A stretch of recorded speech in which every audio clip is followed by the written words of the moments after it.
Good morning. Happy Friday, everybody. Coming back to you guys with another installment of 99 Ways to Rob, Part 5.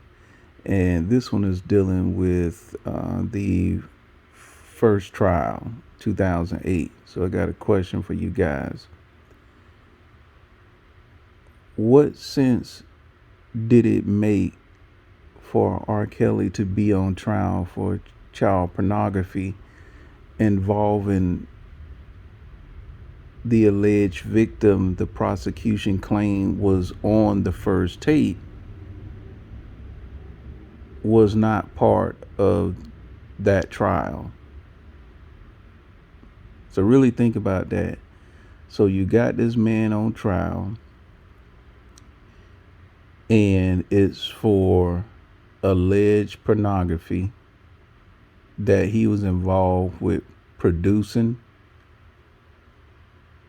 and starring in alongside with an alleged victim who, number one, testified at the grand jury that it was not her in the tape, along with her parents, who also said it was not her on the tape. And she was not even a part of that trial. So ask yourself that question, guys, because I think a lot of people over the years never took the time to even think on that particular level.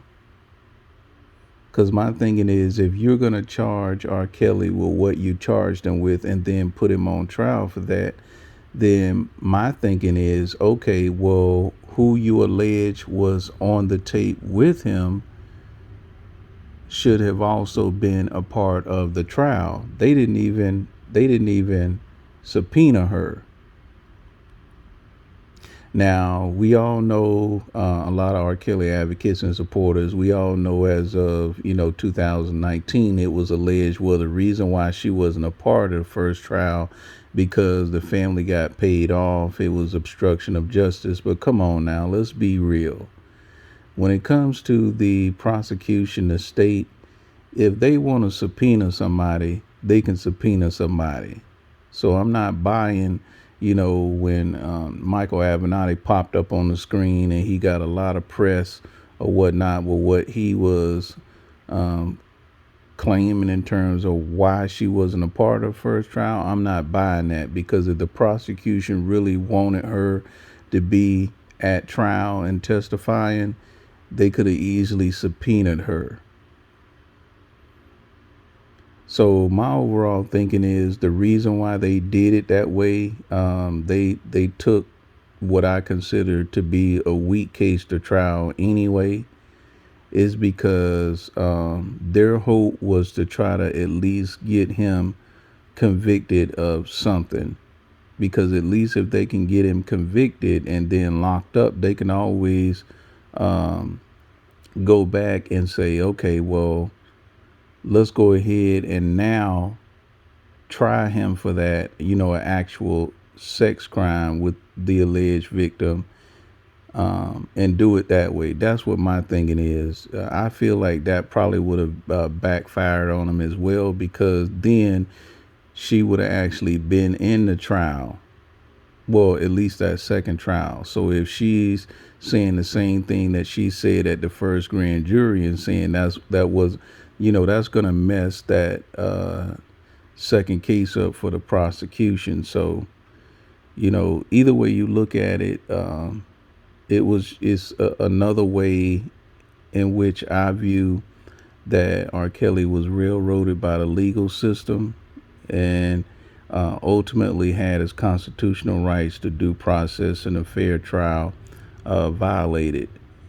It is my view he never should have been on trial in that first one, because the centerpiece of that trial was never a part of the first trial.